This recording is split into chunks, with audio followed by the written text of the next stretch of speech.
Bonjour à toutes et à tous, donc heureux de vous retrouver comme d'habitude sur votre rubrique éducative. Donc c'est Idriss Laouli Abdou. Aujourd'hui, on va vous parler des métiers que vous connaissez ou pas, j'ai l'habitude de le dire. Mais aujourd'hui, on va vous parler des métiers de l'assurance. Vous en entendez parler très peu, mais nous aujourd'hui, on va vous donner des détails avec notre invitée qui est directrice générale du coup d'une société d'assurance ici au Niger. On va aller découvrir son parcours, mais surtout, on va vous parler de ces métiers-là. Si vous êtes nouveau sur la chaîne, c'est le moment de vous abonner. Mais si vous êtes déjà là, bon retour. Du coup, bon retour à vous.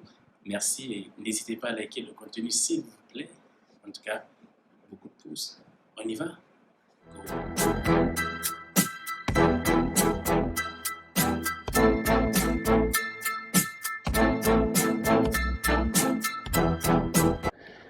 Bonjour Amatou. Bonjour Idriss. Donc merci en tout cas de nous accueillir et de vouloir bien parler de ton parcours et du métier des assurances, on va dire aujourd'hui avec ceux qui nous regardent. Euh, Merci et bravo, félicitations à toi pour cette initiative et l'opportunité que tu donnes aux futurs bacheliers d'aller vers des métiers qui sont peu ou pas connus du tout par surtout les futurs bacheliers. Et donc je suis Ramatou Salifou, directrice générale de Oléa Niger. Oléa, c'est une société de courtage en assurance qui appartient à un groupe international et nous sommes présents dans 23 pays. Donc voilà, je suis entièrement à ta disposition pour discuter de la filière assurance et des métiers. Oui, déjà, est-ce que tu peux nous parler de ton parcours académique du coup? Ah, j'ai un parcours atypique. Donc, je suis fruit de l'école publique jusqu'en seconde où j'ai dû faire le lycée Bosso. Par la suite, j'ai fait mon bac en première. Ensuite, université Paris 4 La Sorbonne où j'ai fait la filière LLCE, langue, littérature et civilisation étrangère. Donc, j'ai fait l'anglais une année avant d'aller encore dans la même université dans la filière géographie où j'ai fait 2 ans euh, avant de venir dans les assurances. D'accord.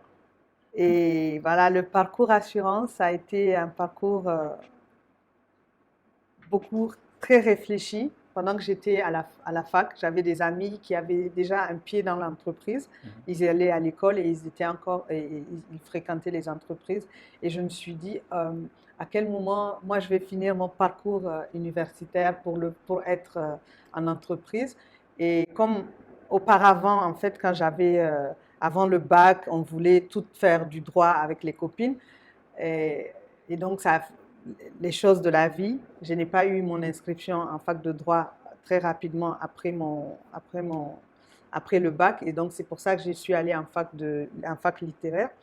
Et, et donc, par la suite, j'ai regardé toutes les filières euh, qui avaient un peu de juridique, etc., parce que j'aimais le droit aussi.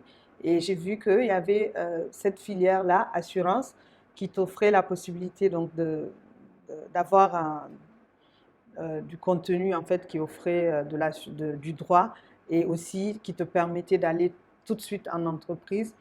Et c'est vraiment cela qui a fait que j'ai donc atterri dans le domaine des assurances. Et j'ai fait une école dénommée EcoGest à Paris. J'ai fait 2 ans. Ensuite, il y avait une école beaucoup plus spécialisée parce que là-bas, c'était un tronc commun, l'école supérieure d'assurance. Donc, je me suis inscrite à l'ESA et j'ai fait donc ma licence, mon master 1 et mon master 2 au niveau de l'ESA. D'accord, qui est super intéressant. Alors, du coup, tu as parlé déjà d'un premier parcours en langue, ensuite un parcours en géo. Et est-ce que toi, pour toi, tu considères ces parcours-là comme des échecs ou ça a plutôt été un tremplin dans ta vie aujourd'hui? Non, alors pas du tout. Échec, non. Ce n'était que du bonus pour moi parce que aujourd'hui, je suis très engagée dans la vie associative, dans la, la sauvegarde de l'environnement. Et je pense que cela est venu du fait que j'avais eu une formation en géographie parce que sinon, je me serais peut-être jamais intéressée aux problèmes environnementaux aujourd'hui. Et LLCE a été bénéfique parce que Aujourd'hui, on est dans un monde globalisé, tout le monde communique en anglais. Mm. Et donc, voilà, ça m'a servi de base au moins pour aujourd'hui pouvoir améliorer. Mais bon, apprendre une autre langue, c'est toujours bénéfique. C'est ça, exactement. En fait, je posais la question parce qu'il y a beaucoup de jeunes aujourd'hui qui ont l'impression d'être dans une course contre la montre quand il s'agit d'aller étudier, alors que Exact. finalement, non, en fait, tout parcours nous permet d'apprendre et c'est toujours bénéfique, en fait. On ne perd jamais, même si on a une année où on n'est pas à l'aise et on a envie d'échanger. Ça Mhm. arrive, c'est Ouais. pas qu'à vous que ça arrive. En tout cas, c'est plutôt, je pense que le meilleur, c'est celui qui en fait un tremplin pour aller de l'avant. Et du coup, c'est aussi ce que tu as fait. Exact. Super. Et du coup, est-ce qu'aujourd'hui on peut travailler, on peut étudier en Afrique, on va dire, où il faut aller très loin pour étudier dans l'assurance? Alors aujourd'hui, en Afrique, on a des instituts privés aussi d'assurance, notamment au Sénégal. Ça s'appelle IFAGE, je crois. On a aussi l'Institut africain des assurances en Tunisie.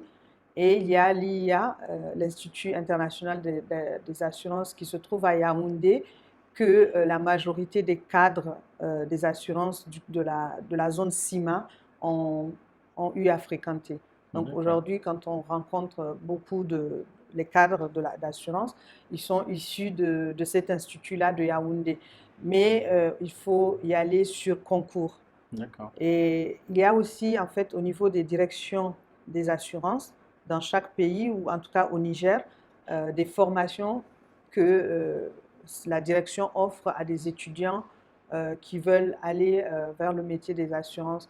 Mais ça reste quand même, je pense, enfin, c'est pas une formation qui va te donner un diplôme, par exemple, de master ou autre, mais c'est des formations qui, Certifié. certifiées, voilà, qui peuvent déboucher sur des métiers, en tout cas dans le domaine. D'accord, d'accord, super intéressant. Alors du coup, est-ce que on a parlé du coup de comment aller étudier, mais est-ce qu'aujourd'hui le domaine des assurances embauche? Bien sûr. On embauche, on est en manque de professionnels d'assurance sur le marché. Bon, notamment celui que je connais, c'est le marché nigérien. Moi, j'ai ouvert, enfin, Oléa s'est installé au Niger il y a juste 2 ans. On a eu beaucoup de candidatures, mais ça reste des candidatures qui ne sont pas spécialisées dans les assurances. Donc, après, on a euh, le, le- peut-être débaucher dans d'autres compagnies ou chez les concurrents, euh, ceux qui ont de l'expérience. Et souvent, euh, beaucoup d'entre eux aussi n'ont pas fait des parcours Assurance. assurance en études, mais ils ont appris sur le tas. Maintenant, il faut savoir aussi que même quand on commence à travailler, on peut aller se former. Et il y a beaucoup de... ici, il y a quelques écoles qui donnent des c'est pas toute une filière, mais ils ont quelques, comment dire, modules en fait en assurance. Ok. Parce que je connais quelques professionnels qui donnent des cours dans des instituts privés, mais ce n'est pas suffisant Mm. parce que ça demande. Aujourd'hui, on a même des MBA en assurance, Oui. notamment aux États-Unis, en France. Donc voilà, c'est un domaine qui, je pense, quand on sort d'une école, d'un institut d'assurance, on ne va pas beaucoup chômer.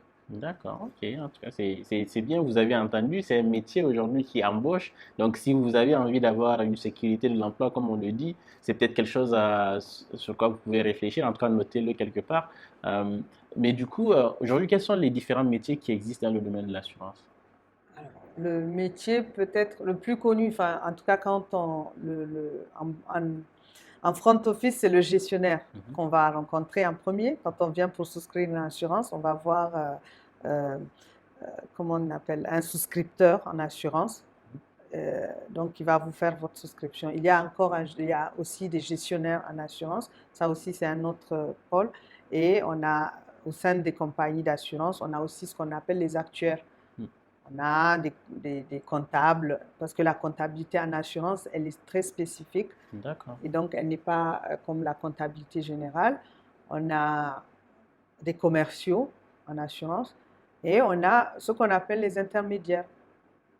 Comme nous Ok. sommes des intermédiaires, donc nous sommes spécialisés en conseil et en placement d'assurance. On a aussi un métier, les agents généraux d'assurance, qui sont rattachés en fait à une compagnie d'assurance. C'est comme ça que vous allez voir des agences avec juste un logo d'une compagnie. Alors que les courtiers, c'est une société où enfin, les formes peuvent différencier, mais nous sommes à notre propre compte et on travaille avec toutes les compagnies d'assurance. D'accord. Donc, Ok. Super intéressant. Du coup, ça peut être du coup un bon, en fait, on va dire, canal, du coup, de partir se spécialiser dans un de ces domaines-là et pouvoir revenir, du coup, prendre son métier. Alors, quelque chose qui peut être intéressant, je pense, pour eux de savoir, quel est le parcours type aujourd'hui? Est-ce qu'on finit ses études, on devient directrice dans une société d'assurance ou quel peut être un parcours, du coup, et peut-être le tien, du coup? oui, non, on ne sort pas d'école pour être directrice. On peut, bon, il y a des gens qui ont peut-être fait le choix tout de suite après l'école de s'installer, de se mettre à leur propre compte pour devenir courtier ou agent général. Il y a cette possibilité, mais pour ma part, j'ai fait des stages en entreprise. J'ai eu la chance, en fait, ou l'opportunité, quand j'étais étudiante, de faire mes études en alternance. Mhm. C'est-à-dire que j'étais 2, 3 jours selon les semaines en entreprise et une partie à l'école. Et ça a été facilité par l'association des anciens élèves de l'école qui nous ont coachés, parrainés pour entrer dans des entreprises. Et par la suite, quand je suis revenue au Niger, je n'ai pas, je pense, après 2, 3 mois, j'ai rejoint la direction des assurances au niveau du ministère des Finances, qui, au bout de quelques temps, m'a aussi recommandé à une société d'assurance de la place. Et donc, j'ai fait un stage là-bas et j'ai fait un break entre-temps pour aller travailler à la SGI, la Société de gestion et intermédiation financière. Et de là, j'ai été recrutée dans un cabinet de courtage en assurance D'accord. qui appartient à un groupe international. Après, j'ai fait quelques années, 5 ans notamment, avant de démissionner et de me mettre à mon compte en tant qu'agent général. Et c'est D'accord. après ce parcours d'agent général qui a été très court que j'ai rejoint aujourd'hui un groupe international, un groupe panafricain surtout parce que nous sommes euh, présents dans 23 pays africains. Et voilà, pour être agent, enfin directrice, il faut un parcours derrière. D'accord. En tout cas, bravo pour ton parcours. On voit Merci. tout ce que tu as accompli. Mais du coup, à quoi consiste, enfin, en quoi consiste aujourd'hui ton métier au jour le jour? Alors, c'est le contact avec les clients, le contact avec les assureurs, parce que nous sommes intermédiaires et donc spécialisés en conseil, en accompagnement pour nos clients et placement de leur police d'assurance. Et ce contact avec les clients, il est particulier parce qu'on rencontre chaque jour des domaines différents. Ça va de la banque à la logistique, au transport. Enfin, c'est vraiment très diversifié comme portefeuille, ce que nous gérons aujourd'hui. Et ça fait que chaque jour, euh, le challenge est nouveau. Oui. Et donc, et notre travail consiste en fait à, justement, quand je parle d'accompagnement d'un client, c'est d'abord avoir ses contrats d'assurance, les étudier pour lui, et à partir de ça, il y a des gros capitaux parfois, et on demande donc aux assureurs de nous offrir, de nous faire des offres en assurance. Et les assurances sont de plusieurs types. On a la responsabilité civile, l'automobile, les assurances transport, les assurances multirisques habitation ou professionnelles surtout. Et donc, on recueille les différentes offres des assureurs Mhm. et on soumet en fait à nos clients l'étude donc des offres et nous recommandons évidemment en tant que spécialiste, nous faisons des recommandations à nos clients afin de placer en fait leur police d'assurance chez un assureur spécifique.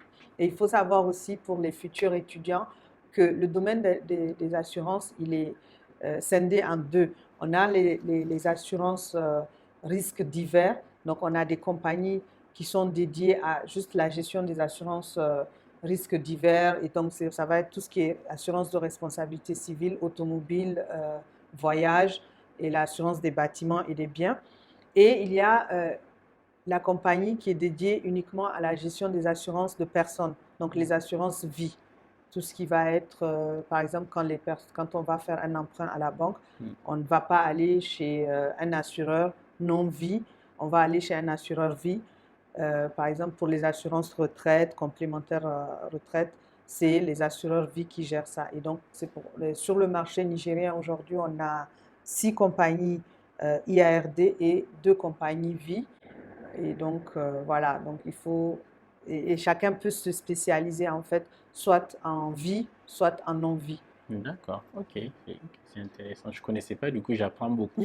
Et j'espère que vous aussi vous apprenez. En tout cas, si vous avez des questions, n'hésitez pas à les poser. Et le contenu, s'il vous intéresse et que vous pensez qu'il peut intéresser quelqu'un d'autre, partagez le contenu avec lui. C'est comme ça qu'on avance. Et si vous n'êtes pas encore abonné, comme je le dis, abonnez-vous, c'est le moment. Donc, on va continuer du coup de la découverte de ton parcours, mais aussi du métier. Et ma prochaine question, parce que c'est aussi quelque chose qui intéresse les jeunes, c'est est-ce que c'est un métier aujourd'hui qui paye bien? Oui, évidemment, comparé à d'autres domaines, on peut dire que ça paye bien. D'accord, ok, super intéressant. Et est-ce qu'il y a beaucoup de femmes aussi dans le domaine pour être inclusif? Oui, on a beaucoup de femmes, notamment au Niger, on a la société Vie qui est dirigée par une dame. On a aussi des courtiers qui sont des femmes. On a beaucoup de gestionnaires et de souscriptrices femmes. Et je dirais même, peut-être que c'est un métier qui est fait pour les femmes parce qu'il y a le challenge et beaucoup de choses. Oui, parce que les femmes, on relève souvent les défis. Les hommes, je ne sais pas si vous êtes d'accord, mais en tout cas, c'est un métier aujourd'hui, on voit où il y a So, beaucoup de femmes, où les femmes s'épanouissent et elles dirigent surtout, de par ce que je comprends. Donc, n'hésitez pas aussi, vous, si vous avez des doutes ou si vous avez des questions, exact. posez-les, mais n'hésitez pas à y aller. En tout cas, c'est un domaine où il n'y a pas d'obstacle, si je comprends, parce qu'il y a d'autres domaines où on voit très peu de femmes. Exact. C'est Et, vrai que et non, donc, c'est on n'a pas ce, comment dire, euh, complexe ou je sais pas. non, en fait, il n'y a pas de blocage particulier où on va dire parce que c'est une femme, elle n'aura pas accès à ce poste Mm, parce que c'est une femme. Non, c'est vraiment compétence, compétence et voilà. Et j'encourage les jeunes filles, les futures bachelières à aller. Vous allez là, vous avez Internet, vous pouvez cliquer pour faire des recherches sur le domaine, sur les filières qui sont présentes en Afrique et les écoles ou les instituts en Europe ou aux États-Unis pour ceux qui peuvent aller là-bas. oui, Et c'est généralement des instituts privés, donc ça veut dire que c'est payant, oui, et, sauf l'institut euh, au Cameroun au beaucoup. Cameroun qui, on y va sur concours. Voilà. D'accord, ok, super intéressant. Alors, du coup, toi, quelle est la chose que tu aimes, du coup, dans le métier, qui fait que tu te réveilles le matin enthousiaste pour y aller? Bah, c'est la découverte de nouvelles choses chaque jour. Donc ça fait qu'on tient. Mm, Parce qu'on a, c'est pas un métier où on va chaque matin, on sait qu'on doit saisir, par exemple, je sais pas, quand on est caissier, on sait qu'on attend tout de suite mm, et que les gens arrivent, on fait des sorties de... Non, nous, c'est différent. C'est chaque jour avec un nouveau challenge. Euh, Comme je l'ai dit tantôt, on a des clients qui sont dans des domaines différents. mm. On va découvrir... et on apprend en fait aussi à connaître le métier de l'autre.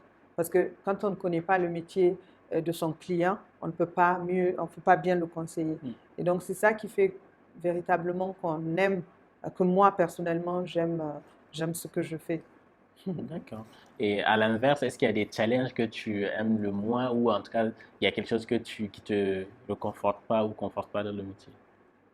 Alors, euh, oui, alors il y a, parce que quand on a en face un client, on lui donne, c'est quand on offre des services, on nous donne aussi des deadlines. Et donc souvent, ne pas pouvoir répondre dans le temps à un client, ça, ça fait mal. Et aussi, il y a l'aspect surtout sur les sinistres. Parfois, on dit, bon, c'est 72 heures, c'est peut-être dans un mois ou plus tard que le sinistre va être réglé et qu'on fasse plusieurs jours, enfin, plusieurs mois sans pouvoir régler le sinistre parce qu'il manque un document, parce qu'il y a quelque chose dans la procédure qui n'a pas été respecté, ou la lenteur vient peut-être de l'assureur. Ça, c'est très gênant et ça, c'est pas confortable pour nous, surtout qui sommes des intermédiaires. Donc, c'est vraiment Ok. ça qui n'est pas top D'accord, dans le ok, métier. super. Alors, du coup, selon toi, quelles sont les qualités à avoir pour aller vers ce type de domaine d'études ou de métier? Euh, En fait, bon, il faut avoir un esprit vif Mhm.